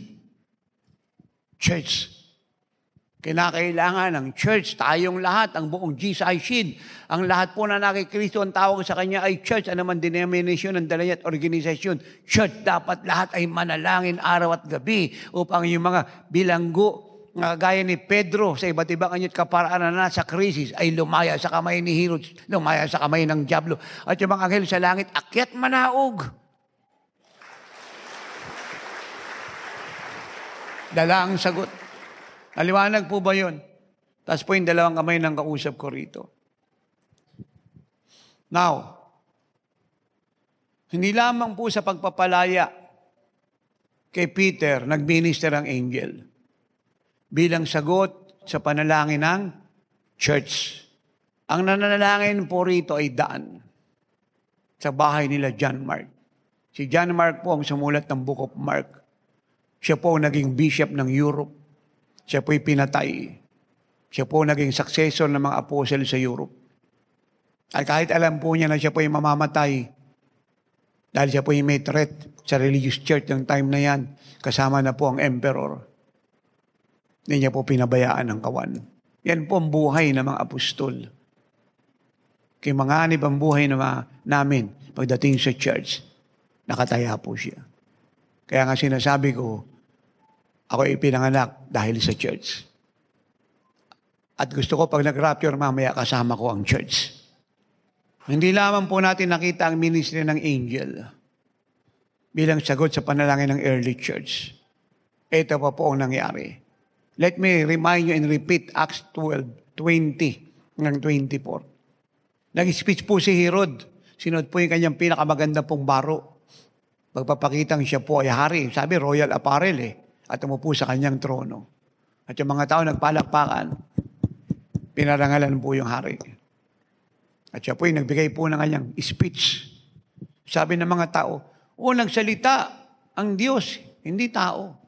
Ang ginawa po ni Herod, tinanggap po yung karangalang hindi para sa kanya at kaagad, ang sabi ng verse 23, kaagad siya po in-instruct ng angel. If you would the term, siya po pinatay ng anghel. Dahil yung karangalan para sa Diyos, kinuha niya at yung posisyon ng Diyos, kinuha niya. Ang sabi ng Bible, kaagad siya po namatay at kinain po ng mga uod. Tingnan niyo po ako. Hindi lamang akyat manawag ang anghel bilang sagot sa panalangin ng mga anak ng Diyos na nananalangin sa maraming bilang. Walang tigil hanggang lumabas si Peter. But the same time, yung pong kaaway ng Diyos, si Herod, na nagpakulong sa mga apostol at nagpapapatay sa mga apostol, nagpe-persecute sa church. Si Herod, na type ni Satan, ay tinanggal ng Diyos sa pwesto. Pag nananalangin po ang church ng totoo, at may upong senator at congressman diyan sa Kongreso at Senado na ang bill po ay anti-Christ bill, immoral, at wawasakin ng bansa at magdadala ng judgment sa Pilipinas, manalangin tayong lahat sila ay tanggalin ng Diyos.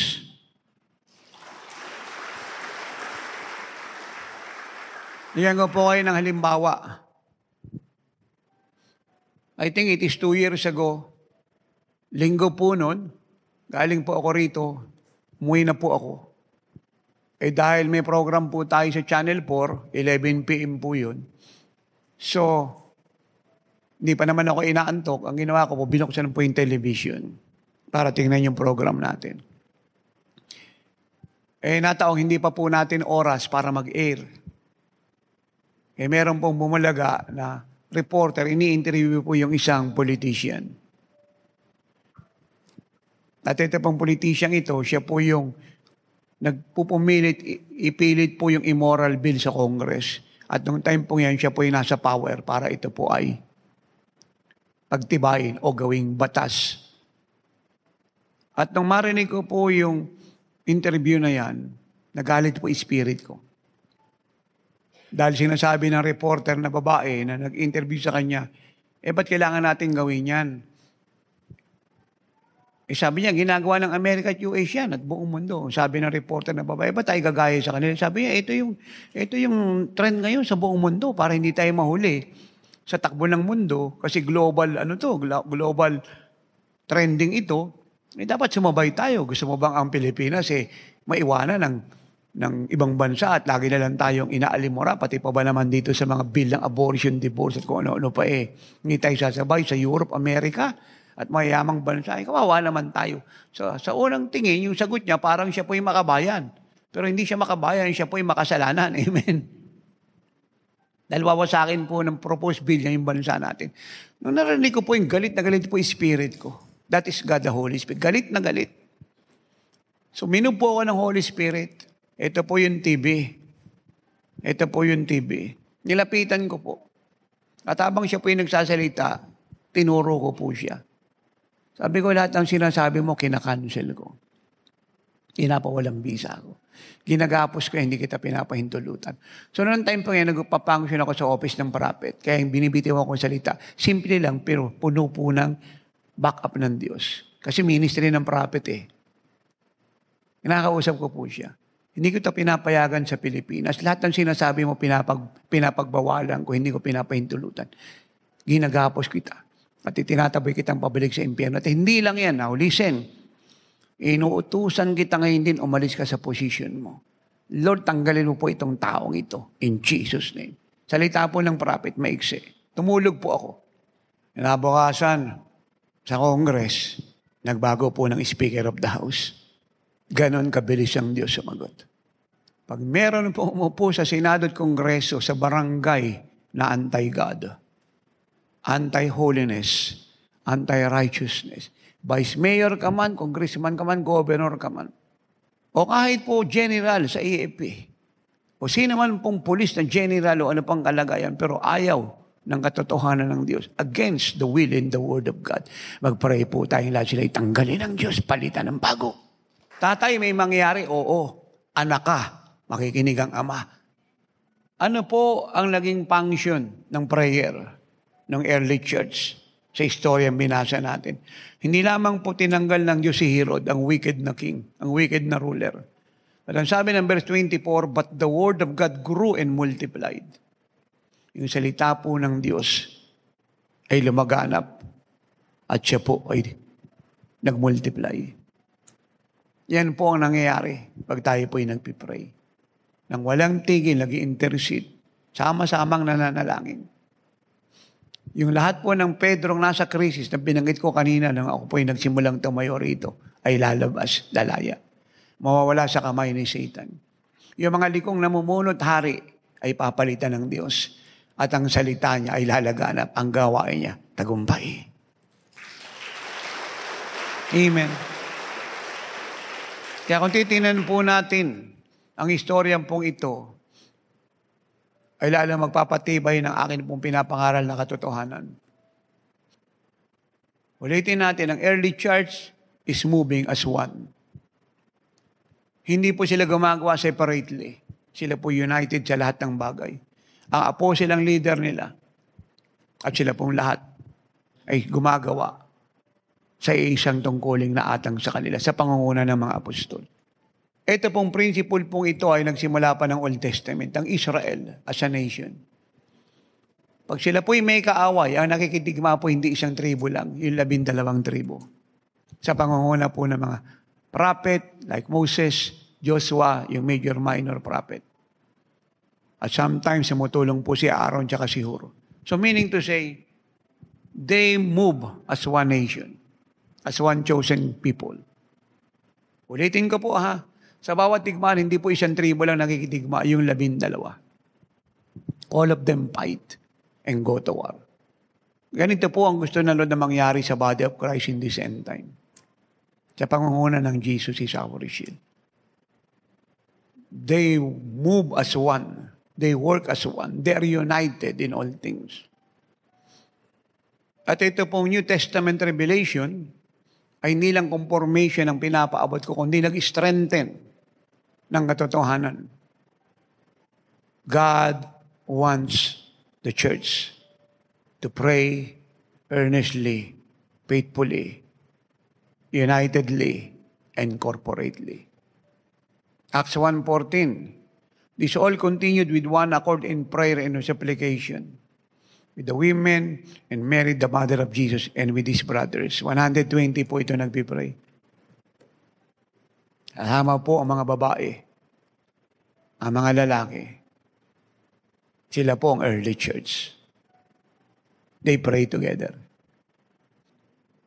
Acts 2:1-4. When the day of Pentecost had fully come, they were all with one accord in one place. Ayan, one accord na naman. Ano po yan? Upper room. Ano pong ginagawa nila? Nagpipray na naman. At habang sila po'y nagpipray, straight po ito, 10 days straight. Habang sila po'y nagpipray, ang Holy Spirit po'y dumating. At sila po'y dinalaw. At ang tawag po doon ay Pentecostal visitation. Sila nagkaroon ng Pentecostal power. At nagkaroon na po ng Pentecostal revival sa buong mundo ng time na yan. Dahil sa kanilang walang tigil na pananalangin, dumating po yung Holy Spirit invasion. Yun po yung first part ng prophecy ni Prophet Joel in Joel 2:28 and 29. Ito po ang first part. Pero ang pinaka-greatest po yung part natin ngayon. Ang sabi ko, ang pinaka-greatest yung part natin ngayon.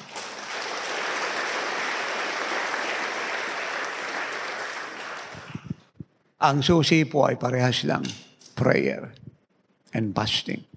Walang tigil na panalangin. Kaya nga lagi kong paalala sa inyong lahat, kung meron man tayong dapat ingatan, una sa lahat ay yung puso natin. Pag gumawa si Satan ng pangit na bagay, panatilihin natin malinis puso natin, malambot, pagpatawad, maunawain, malilimutin. Huwag tayong pumatol sa gawa ni Satan at ng mga taong ayaw mabuhay sa katotohanan. Let us defeat the devil in his own game. The devil walk in the flesh, we live in the spirit. The devil is defeated. The devil is unforgiving, we are forgiving. The devil is defeated. The devil is proud. We are humble. The devil is defeated. I can go on and on and on and on. Let us defeat the devil in his own game. The devil accused, we intercede, the devil is defeated. The devil rob, we give, the devil is defeated. The devil hide, we reveal Christ everywhere, the devil is defeated. The devil compromise, we stand in the truth, we are committed to God. Ano man ang mangyari, we don't change ways and principle and standard that we believe, the devil is defeated. Huwag tayong pumatol sa gawa ni Satan. Use your power and authority. Walk and live in the Spirit. Wala po siyang magagawa. At alam na natin kung ano ang ginagamit po niya para tayo po'y guluhin at turoang maghinanakit sa mamalo at magtampot, maawa sa ating sarili. Ano po yun? Thought. Saan dinadaan? Sa mind. You have the power to rebuke it, bind it, reject it, resist it, and praise God and worship God, and the devil will flee as you submit yourself to God.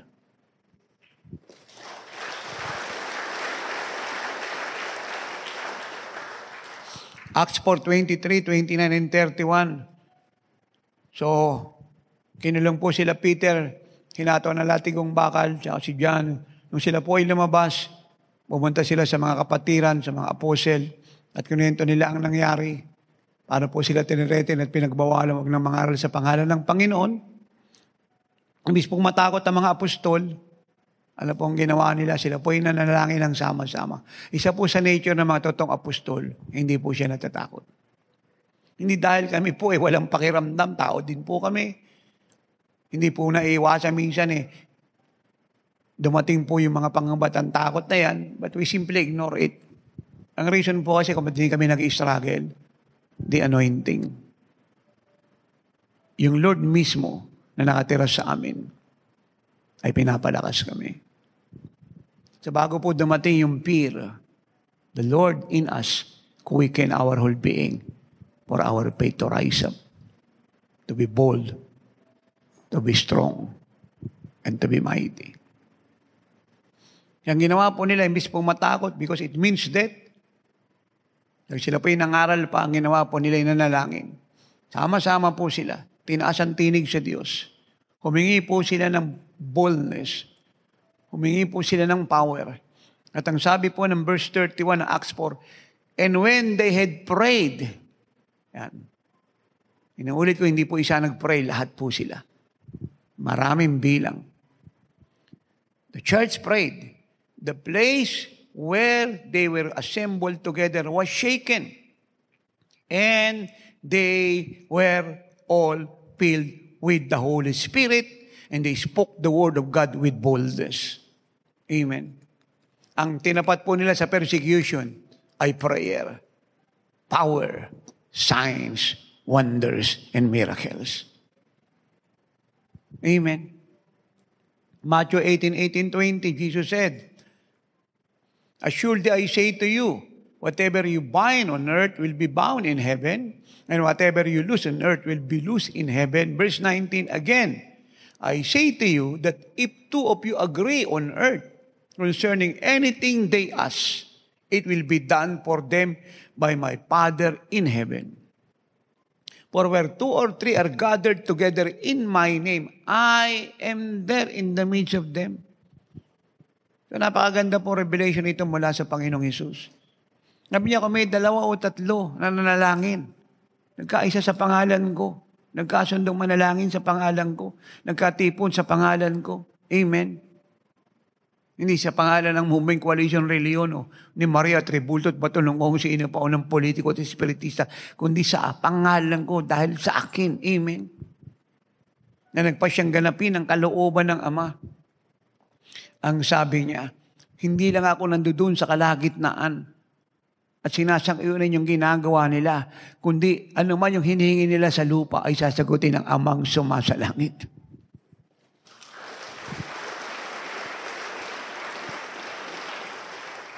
At ito po yung sinasabi ko kanina pa, sa bahay natin, 2-3 po tayo as a family, mag-intercede po tayo. At paglabas natin ng tahanan, tuloy tayo sa church, sama-sama po tayong lahat per chapter, sa main church, buong Pilipinas, buong mundo, manalangin po tayo ng gusto para ang Pilipinas po ay maging taga-oras ng himala. Amen. At ito pa po ang maganda rito. Kung 2-3 po sinasagot, at paano pa po kung tayo po ay daan, libo-libong nananalangin, nagpi-prayer meeting. My God, hallelujah. Amen. Kaya ako sinasabi ko noon pa, hindi ko po alam yung panalangin walang sagot. Ang lagi ko pong kiniklaim at sinasabi, kung ako po'y nanalangin ng 1,000,000, ini-expect ko ang sagot ko 1,000,000 din.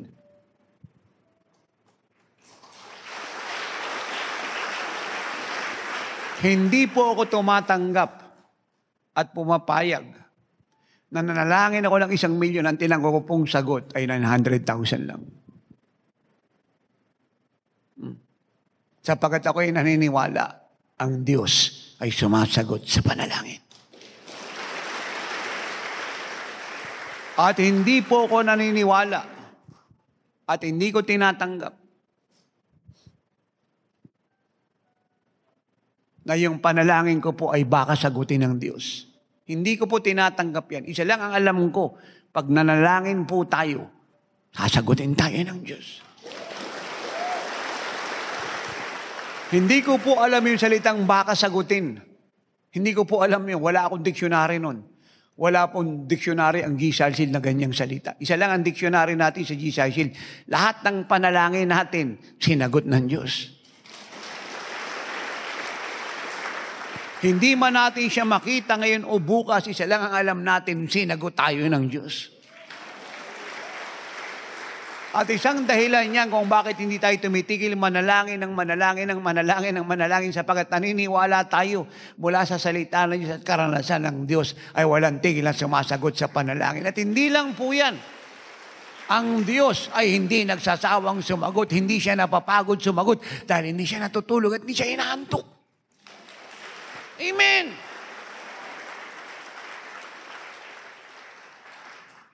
At maganda pong makita sa murang gulang yung ating pong mga anak, mga apo marunong manalangin.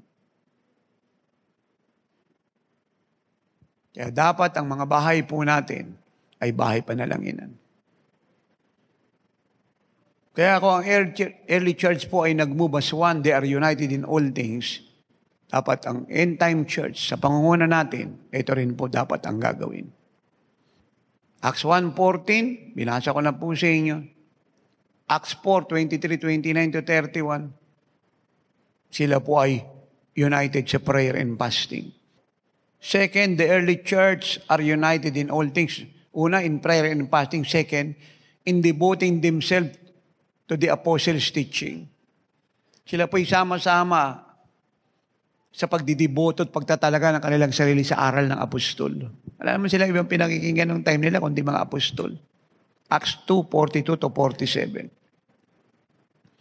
Even though ngayon nga, 5-fold, yan yung pastors, teachers, evangelists, prophet, when we honor that, that is biblical. Kaya marami na po nakinig dito Noon pa yan It's time na ang pakinggan naman ng lahat ngayon at bigyan ng mahabang panahon para pakinggan na yung aral ng apostol. Acts 2:42-47, and they continued steadfastly in the apostles' doctrine, in fellowship, in the breaking of bread, and in prayers. They continued steadfastly in the apostles' doctrine. Amen. And fellowship. Yung salita pong continued steadfastly, ang ibig pong sabihin, sila po'y loyal sa aral ng mga apostol, addict, tapat. Na kumbaga pa sa drug addict, hindi siya papayag na tumulog sa isang araw na hindi siya nakatake ng drugs. Yan pong early church. Sa bawat araw, dapat ang aral ng apostol mapakinggan nila. Ganon sila ka-addict. Kapag nakita nila apostol nasa temple, andun po sila. At pag apostol naman nasa isang bahay, magsisell group, andun po sila. They go together as one flock. Ikatatlo, they are united in evangelism. United sila sa evangelism. Acts 8:4. Sabi po na na-persecute po ang early church. From Jerusalem, sila po ay nag-scattered. At sila po ay nangaral kahit saan pumunta. Therefore, those who were scattered went everywhere preaching the word. Hindi po isa lang nangangaral, lahat ay nangangaral. I pray na pag nakita niyo po ang katangian ng early church, ay masabi niyo, praise God, purihin ng Diyos. Yung katangian ng Apostolic Biblical Church, kitang-kita ko sa Jesus is our shield. Totoo po yun. You can see that. And you must see that. Ika-apat, they're united in performing signs, wonders, and miracles. Hindi lamang po si Peter ang gumawa ng himala in Acts 3:6. Amen, yung lumpo, na 40 years na lumpo, na namamalimos sa temple ay lumakad. Hindi lang po si Philip in Acts 8:4-8. Amen. Even Paul, the apostle.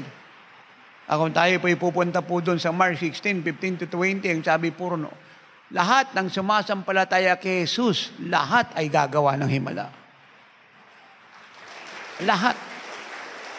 Kaya nga lagi kong sinasabi, sa Jesus is our shield, si tatay ang namumuno. Meron tayong mga anak ng pastor at pastora, nationwide and worldwide. Pero hindi lang ako, hindi lang si nanay, hindi lang mga anak ko, na mga pastor at pastora at mga anak ko talaga sa laman, pating aking mga manugang, kundi lahat ng taga Jesus is our shield ay gagawa ng himala, tanda't kababalaghan lahat. Amen. O kung kayo magtatanong, tatay, totoo ba yun? Subukan mo. Mag-pray ka sa may sakit. Pagagalingin ng Diyos yan. Subukan mo. Magpalayas ka ng demonyo. Lalayas yung demonyo. Wala akong kausap dito. Subukan mo mag-share, mag-evangelize. Ililigtas sila ng Diyos. Gawin mo yung ginagawa ko. Nakikita mo sa amin. Gawin ninyo, mga minamahal, mga anak. Magagawa ninyo. Bakit? Si Jesus na nakatira sa amin, nakatira din sa inyo. At yung sikreto kung paano mahahayag ang Panginoon, tinuro ko sa inyo. Lakaran ninyo. At kung ano po yung glory tinanggap ko sa Lord, kada tayo ko rito, sinasaling ko sa inyo. In sacrificial giving. Ito po ang nature ng early church. Lahat po sila nagsasakripisyo sa pagbibigay. At ito po yung lagi kong sinasabi. Acts 4:32-37. Now the multitude of those who believe were of one heart and one soul. Do you hear that? Were of one heart and one soul. Neither did anyone say that any of the things he possessed was his own, but they had all things in common. They had all things in common. Ano po yun? Lahat po sila nagsasakripisyo. Sumusunod sa utos at leadership ng apostol. They have one heart and one soul. Hello. Hindi nyo napansin sa totoong church, pag may lumabas na hireling, inaalis ng Diyos. Kahit pa yung kasala, ina-expose ng Lord. Naunawaan niyo yun? Because God is a God of unity. Amen. Kaya nga sinasabi ko, ang anointing natin dito, corporate anointing. At dahil corporate yung anointing natin, yung blessing corporate, yung power corporate, wala akong kausap dito.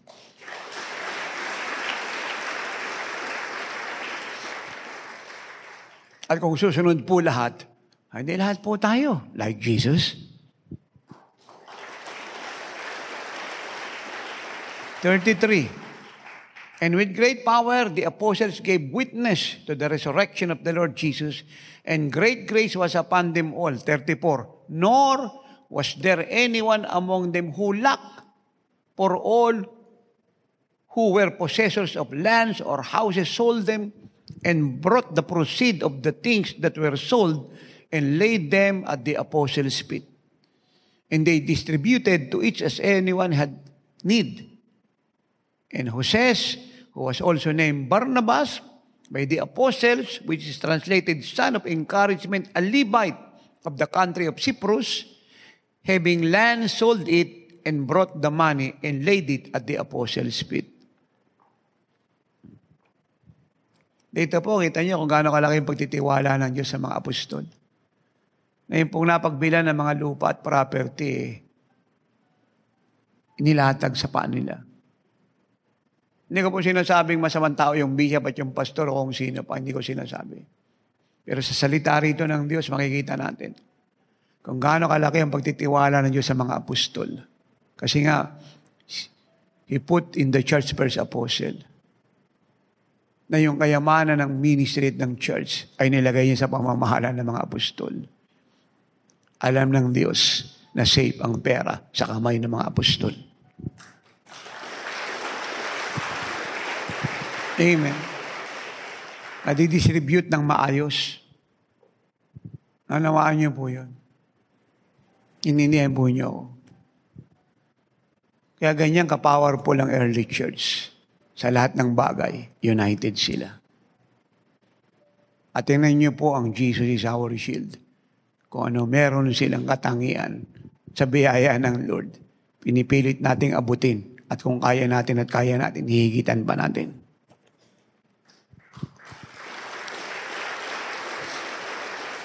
And I'm closing. Listen. James 5:17 and 18. O simulan po natin ng 16 to be clear. James 5:16, 17 and 18. Confess your trespasses to one another and pray for one another that you may be healed. 17. The effective, fervent prayer of a righteous man avails much. 17. Elijah was a man with a nature like ours, and he prayed earnestly that it would not rain, and it did not rain on the land for 3 years and 6 months. And he prayed again. Do you get that? And he prayed again, and the heaven gave rain, and the earth produced its fruit. Dito po, ano nating naintindihan, mga anak, mga minamahal, Church of God? Napakalinaw. Ang langit ay pwedeng bumukas at pwedeng sumara sa pamamagitan ng ating panalangin ng mga taong matuwid, sa pamamagitan ng ating walang tigil na pananalangin.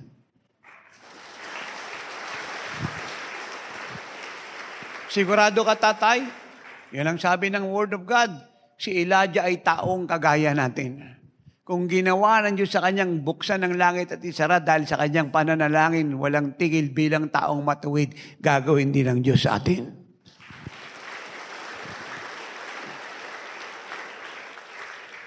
I love this truth so much.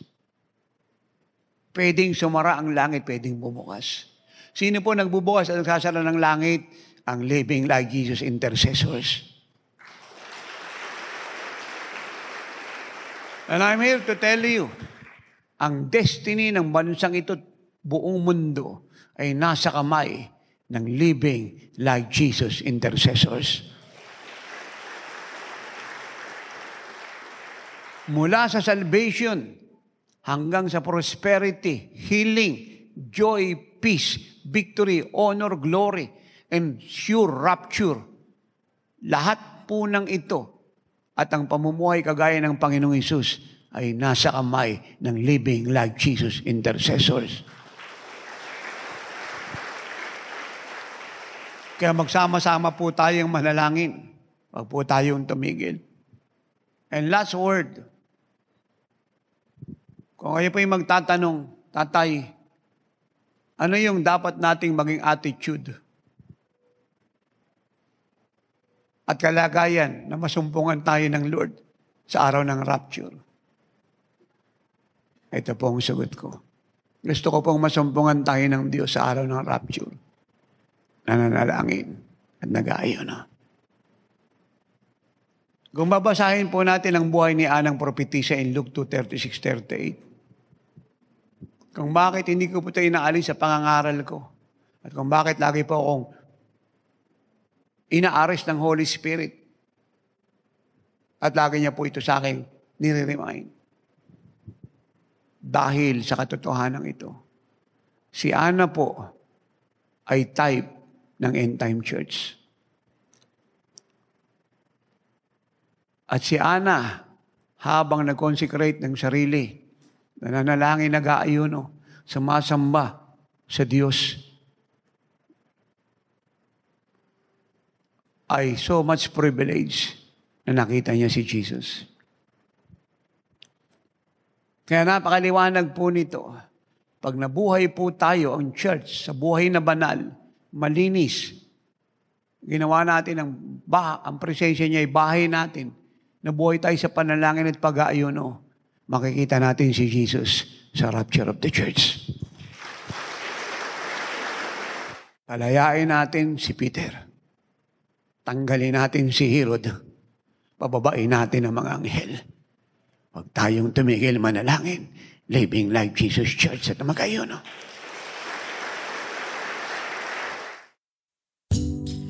Thanks for listening to Miracle Hour Podcast. If you are blessed with our program and want to know more about the Lord, like us on our Facebook page at www.facebook.com/JIOSWM and subscribe to Jesus is Our Shield Worldwide Ministries YouTube channel. Our time is running out. Jesus is coming any moment. Apostle Renato D. Carrillo is mandated by God to bring the church to its full potential and to live like Jesus. Have a part in this end-time move of God. Pray, fast, and give to the work of the Lord. To God be all the glory.